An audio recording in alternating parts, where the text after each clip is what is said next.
yun, ang karga natin ngayon ay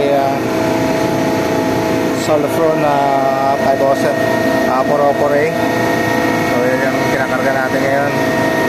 At ang ating discharge ay okay naman. So ito yung ating pressure ng ating discharge, ating suction at ang ating langis.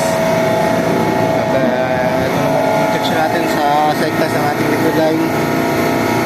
Ito yung mga sasalpak ng compressor na in-overhaul.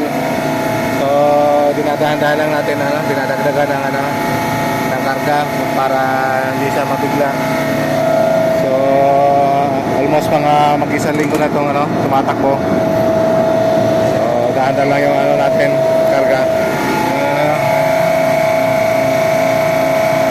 Ayan yung ating langis sa ating suction, okay naman na. So ayan, medyo nagpo-moist na. So ayan yung update natin ngayon sa ating mga compressor. So ilan lang to na minomonitor natin. Bali 3 compressor to na bagong salpak.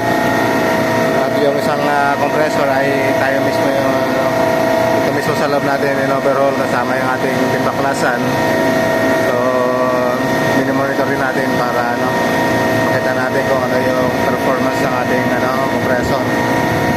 So ayan, update ko lang kayo sa